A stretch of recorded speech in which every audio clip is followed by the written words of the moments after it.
Good morning. It's about 11 o'clock on the 16th of February. It's like 74 degrees already. A little windy, so we're gonna have some wind noise. But took off work. Got to burn some leaf, obviously.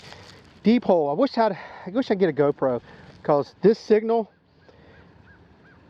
I'm borrowing my digging dog's Deus. My Deus 2 is coming in today, but you know, it's going to be in later this afternoon, so it's going to rain tomorrow. So anyway, got a spot here, a nice colonial spot, a couple creeks around me, a lot of iron in here, tons of iron.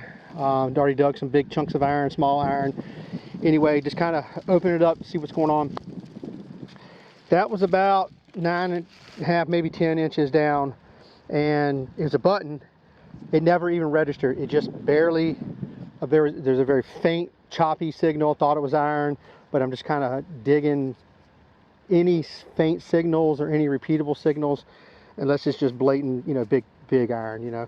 But anyway, that was a deep button. Like I said, it never registered. I stuck with it. Ground is not kind here at all. This is a really clay. You can see some brick shears in there, so there obviously is a house here, but just a lot of clay, and it's been raining a lot here, so this is just a wet, mucky consistency. You can see my hands, not like the sand we've been hunting in for, you know, the last couple of hunts.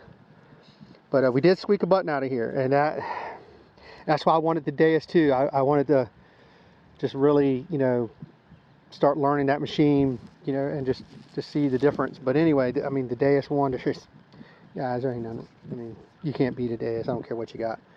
So anyway, we're on the board. We'll give it a little bit longer here. I had to walk probably a mile, maybe a little over a mile to get back here, because the road coming in was just so bad, and I didn't want to mess the farmer's field up or anything with my truck, and just, you know, making ruts and just tearing up stuff and being irresponsible.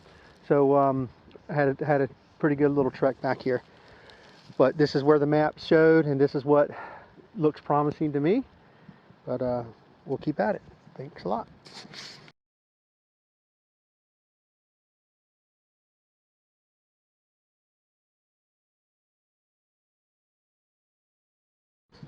All right, another iron signal, but came up as a piece to a colonial lot. So it was in the edge of that wall where this tractor tire print is, and it just a little squeak. Just I mean, you can't go on numbers. Don't even look at the VDI. Don't even look at the screen, really. Just listen to the sound, and just go with your gut. But yep, that's what it is. Thanks a lot. All right, we got it in the clump here, but you can see how nasty this is. Oh man, it's horrible. But I just turned a plug over, and I think that's a pipe stem on the plug. And we got some visitors here. Oh, where y'all at? I don't know if you can see them or not, but there's two bald eagles. That's pretty cool. I don't know if you can see them or not, but anyway, I think this is a pipe stem, and no, that's a piece of rolled lead. Yep, that's what the signal was. So this a piece of rolled up lead here. Huh, okay. That's definitely old. It's got good patina on it. Alright, thanks a lot.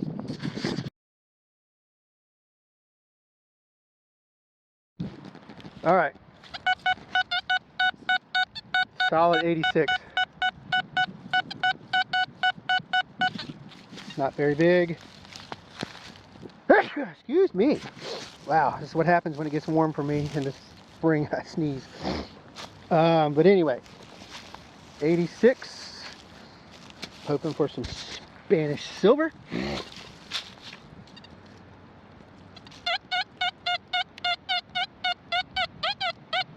Not budged yet. Still 86.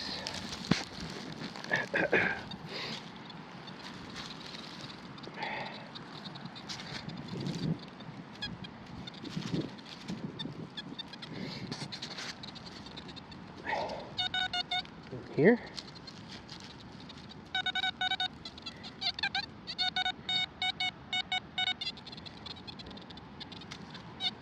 That's looking better.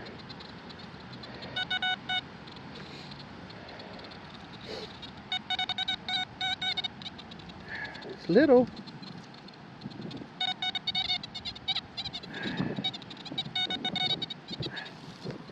This could be a state button or coin.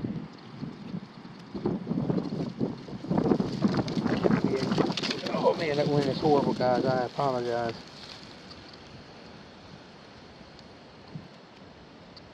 It's going to be a penny or a button. I think it came up too high for a button. Oh man, I think it's roached.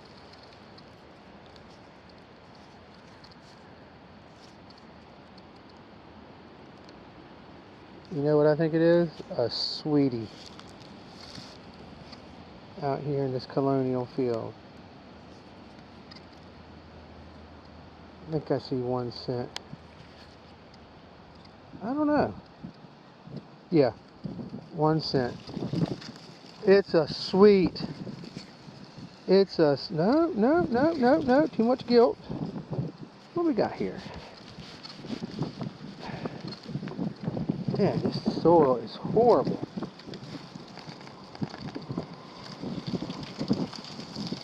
Nah, it's a sweet.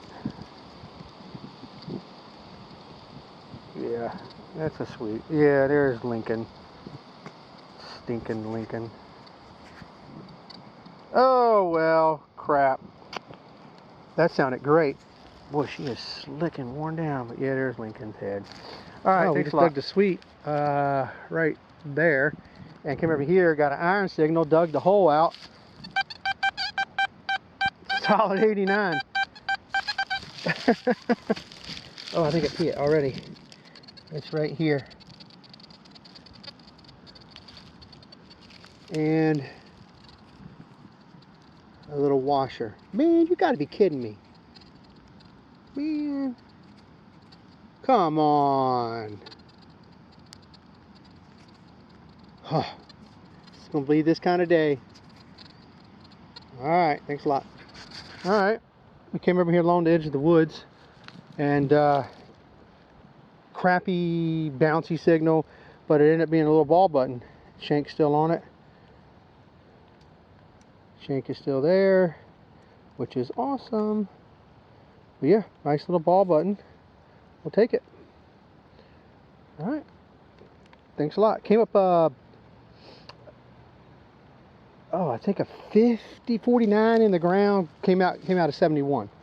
And it was only down about maybe 5 inches. Alright, thanks a lot.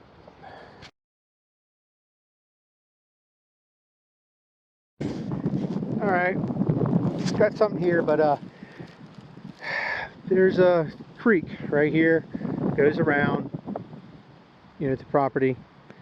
This is the enclave area, and usually in my area, Virginia, Southeast Virginia, a lot of colonial sites are in these enclaves or jut outs in towards the creeks and waterways, because that was the highways during the mid 1600s through the 1700s and early 1800s, and then they built the houses closer to the water than to the road. People go like, oh, you need to be near the road. Well, not necessarily. Also, another giveaway is the ivy on the trees. If you see English ivy and there's no rhyme or reason for it, you know you're in a pretty old site. If you're in along the East Coast, from South Carolina, up north, So these are usually where we find our colonial sites. But this one here, I'll turn around because of the wind. But this one here came up kind of crappy in the hole, but I got back into the heavy iron because I just wanted to hunt. I just kind of zigzagged through there, found a couple little odds and ends, but because I was thinking maybe the ships were unloading and coming up this way. But the house was definitely here because there's a lot of shell and brick.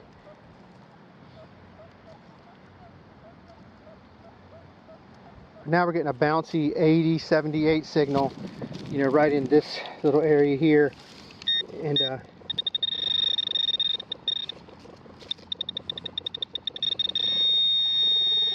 it's gonna be lead. Lead was the metal of the day. I mean, you find a ton of lead on colonial spots. I mean, there was one spot that was confirmed. I mean, I saw the foundation. It was 1648, and they were doing a dig in there, and my buddy's land. And when they were finished doing the dig, you know, it's his property. You know, we left the foundation alone, but we hunted around it and just dug copious amounts of lead. I mean, you could have filled a shoebox full of the lead. You know, we did find a lot of cool artifacts that, you know, they missed or didn't find or didn't, you know, go into that area, but the lead was just unbelievable amount of lead. So anyway, be ready to dig those low conductors and dig a lot of lead. So, all right. Hope that helps. Iron signal led me to probably a pit, small trash pit. There's bricks coming out and 2 big chunks of pottery, some glass came out. Probably have to open this up, but there's just chunks of brick coming out of here, oyster shells coming out of here. So this is probably a little small trash pit. So I'll mark this and then come back and get this with a bigger shovel. All right, thanks a lot. Just pulled this out pretty deep down in there, using my pinpointer, but I don't know if it's iron or good metal, but looks like a rim or something. Anyway, we'll keep at it. Well, listen, even I consider myself a veteran relic hunter. I mean, I've been doing it for 25 plus years, and I was getting ready to kick the dirt back in the hole and mark it on my GPS, and I rechecked my dirt pile before I did, and look what we pulled out. It looks like a lead seal. Looks like there's some writing on it, but I mean, I was like, whoa, a 78, you know, and got the pinpointer out, but I must have pulled it out with my trowel. But there was so much iron in there that it masked this on the original dig, the original hole. But I think that's got some light on it. And this is, what did you call it? Bag seal.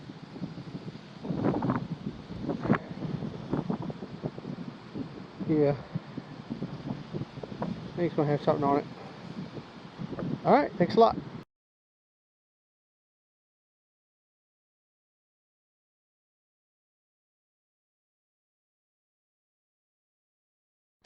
Alright, we came over to another little enclave, and I just dug a piece of lead right behind me, and then this little cuff button here. Alright, thanks a lot. Alright, we just dug the first button right there, and I walked back to kind of do a pattern around and just pulled out another cuff button. So that's 2 back to back, bam bam. Alright, thanks a lot.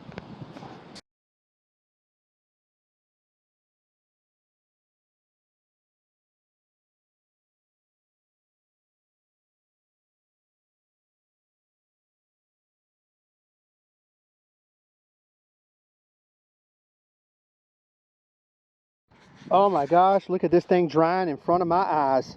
Wow. Right here, about 4 inches in the ground. I switched to another field, and look at this thing just drying out. Beautiful button. War of 1812. Look at that. That is stellar. Wow.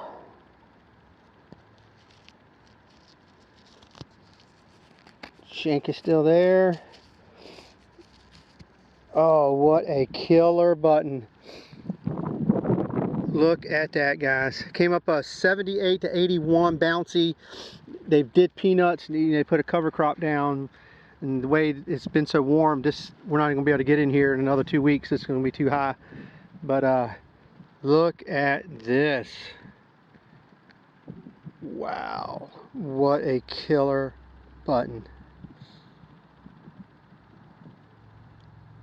All right, thanks a lot.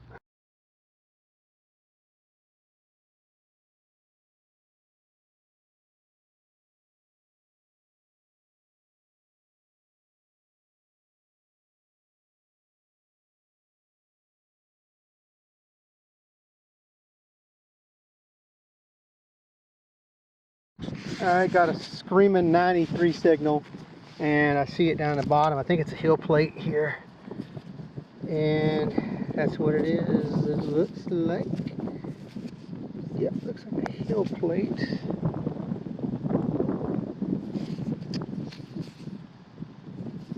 I don't know. Looked like a heel plate. I don't know. That's kind of a weird design here. Clean this up. I'm still going heel plate right now. Well, we'll see. All right, screaming 96. I mean 93. 93 hard. I just didn't budge. Also, I dug this here. This hit like a ton of bricks. This hit 94, 95 solid. I thought it was a bullet, but it's just solid base. It's heavy, and the end is kind of open. It was deep. I thought I had a really nice relic here, but I don't think it's too terribly old. But anyway, I didn't film it because I thought it was a bullet when I saw it in the ground, a modern bullet. All right, thanks a lot.